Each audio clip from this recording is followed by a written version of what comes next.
안녕하십니까. 서울특별시의회 제298회 정례회 문화체육관광위원회 의정활동 소식입니다. 실험 연극의 산실이자 서울 미래유산으로 지정된 3.15 창고극장을 아시나요? 서울시는 3.15 창고극장이 폐관하자 서울문화재단에 민간 위탁해 청년 예술가들의 공연예술 활성화를 위한 플랫폼으로 활용하고 있는데요. 2020년 12월로 민간 위탁 계약이 만료됨에 따라 3.15 창고극장을 서울문화재단에 신규로 민간 위탁하기 위한 동의안이 상정 가결됐습니다. 청년 예술가들의 다양한 공연 활동을 기대하면서 서울특별시의회 제298회 정례회 문화체육관광위원회의 의정활동 소식 시작하겠습니다. 문화체육관광위원회는 제298회 정례회에서 소관부서에 대한 각종 현안을 처리했습니다. 문화체육관광위원회는 11월 2일부터 12월 22일까지 제298회 정례회에서 진행된 상임위원회 회의에서 소관부서와 각 실국에 대한 업무 보고를 받는 한편 각종 안건을 심의하고 행정사무감사를 실시했습니다.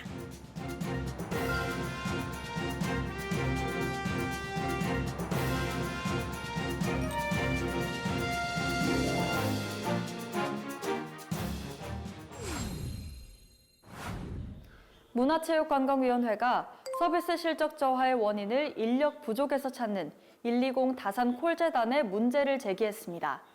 연결 지연 혹은 불가로 시민 불편 민원이 늘어난 것은 정원 부족 문제가 아닌 장기 재직 휴가, 병가 남발 등에 있다는 것인데요. 이 밖에도 어떤 논의가 이루어졌는지 계속해서 문화체육관광위원회의 의정활동 소식 살펴보겠습니다. 문화체육관광위원회가 세종문화회관이 대한민국 대표 공공극장으로서 공연예술 중추 역할을 하고 있는지 의문이라고 지적했습니다.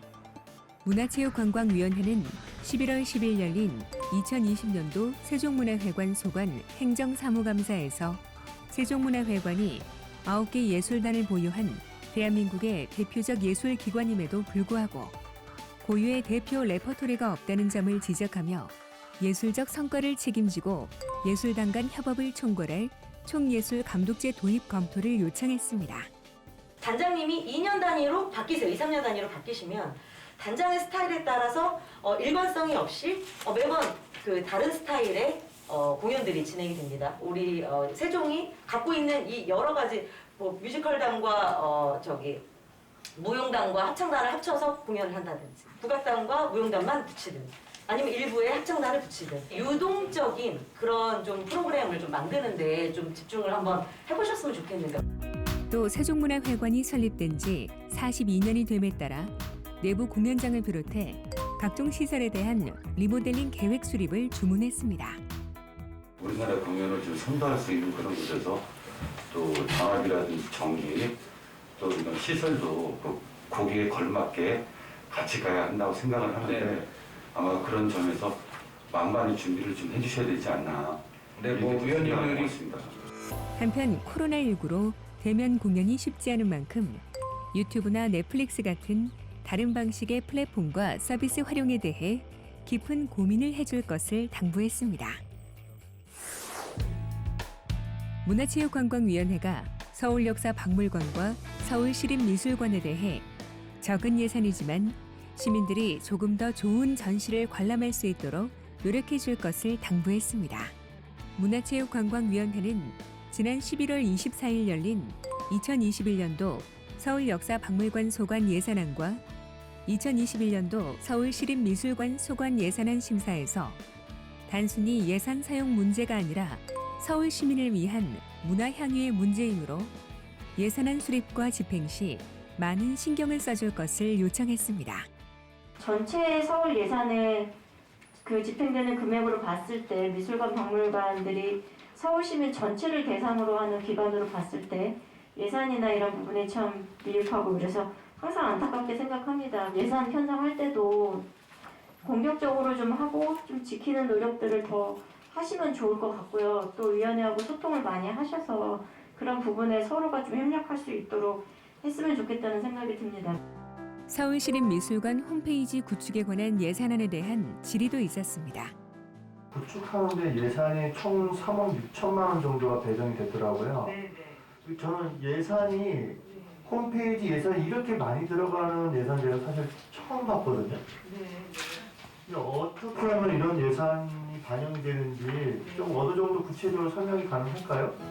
서울시립미술관은 소프트웨어 구매 비용과 미술관 10개의 시설이 같이 웹사이트를 구동할 수 있는 체제로의 전면적인 개편으로 많은 예산이 편성됐다고 답하자 많은 시민이 유입될 수 있도록 새로운 홈페이지에 미술관의 관심과 방향성을 잘 수록할 것을 당부했습니다. 요즘 공원이나 집 근처 동네에서 야외 운동기구 설치되어 있는 것 이용해 보신 적 있으신가요? 문화체육관광위원회는 제291회 서울특별시의회 임시회에서 서울특별시 야외운동기구 안전관리에 관한 조례를 일부 개정하면서 야외 운동기구 이용 시 안전사고를 예방하고 효율적으로 관리하고 있습니다. 이 밖에도 지난 1년 동안 문화체육관광위원회는 시민들을 위한 다양한 조례안을 상정 심의했는데요. 또 어떤 조례안이 있었는지 지금부터 함께 만나보시죠.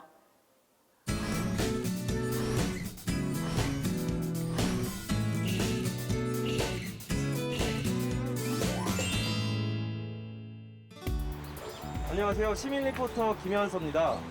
행복한 서울을 만들기 위해 노력하는 문화체육관광위원회에서는 지난 2020년 한 해 동안 조례안과 동의안 등 총 55건의 안건을 심의하고 52건을 가결했는데요. 어떤 대표적인 안건들이 있었는지 소개해드리겠습니다. 지난 한 해 시민이 간다에서는 시민 리포터들이 문화체육관광위원회에서 가결된 조례 현장을 다니며 소개해드렸는데요. 제291회 임시회 문화체육관광위원회에서 가결한 조례안 가운데 저희가 소개해드린 것은 서울특별시 사회문제 해결 디자인 조례 일부 개정 조례안입니다. 차별과 인권 침해 예방을 위해 단어에 대한 개선의 필요성을 느끼고 용어를 정비하기 위한 조례를 일부 개정했습니다. 제293회 임시회에서는 서울특별시 문화예술교육 지원 조례안을 가결했는데요. 문화예술교육 지원에 필요한 사항을 명문화함으로써 문화예술교육을 활성화하고 시민의 삶의 질 향상에 기여하기 위한 근거를 마련했습니다. 제295회 정례회에서는 서울특별시 서울디자인재단 출연동의안을 가결했는데요. 디자인을 통한 문화 확산과 산업 진흥을 위해 각종 사업을 수행하고 있는 서울디자인재단의 운영을 지원하는 동의안입니다. 제296회 임시회 폐회 중에는 서울특별시 박물관 및 미술관 진흥조례 일부 개정 조례안을 가결했는데요. 사립박물관과 미술관의 운영 현황을 홈페이지에 게시함으로써 지역 문화시설로서 자리 잡을 수 있는 근거를 마련했습니다. 이외에도 문화체육관광위원회에서는 다양한 조례안과 동의안을 심의 가결했는데요. 우리 시민들을 위한 눈에 띄는 조례안들은 또 어떤 것들이 있었을까요? 지난 1년 동안 다양한 조례안이 가결된 가운데 제298회 정례회에서는 서울특별시 저소득 청소년 문화생활 지원 조례안이 가결됐는데요. 경제적인 이유로 문화생활을 누리지 못하는 저소득 청소년이 삶의 질을 향상시키고 문화 격차를 해소하기 위한 문화생활 지원 조례안입니다. 2020년 가결된 많은 조례안들이 우리의 일상에 고스란히 담겨 문화, 체육, 관광을 통해 시민들이 더욱 행복한 삶을 누리기를 바라며 2021년에도 시민들을 위한 더 좋은 정책들이 마련되기를 기대하겠습니다. 코로나19로 세계 관광업이 심각한 부진을 겪고 있는 가운데 서울시는 아부다비와 싱가포르를 제치고 2020년 최고의 마이스 도시로 선정됐다고 합니다. 6년 연속 좋은 성과를 얻은 서울시는 여행업계를 살리기 위해 긴급 지원 자금을 투입하기도 했는데요. 서울시의회는 고용 창출 효과, 소득 창출 효과가 큰 관광 생태계 유지 복구를 위해 2020년에 이어 2021년에도 예산을 승인했습니다. 코로나19 종식과 함께 새롭게 변화될 트렌드를 서울시 관광업이 이끌어 나가기를 기대하면서 서울특별시의회 제298회 정례회 문화체육관광위원회의 의정활동 소식은 여기서 마치겠습니다. 시청해주신 여러분 고맙습니다.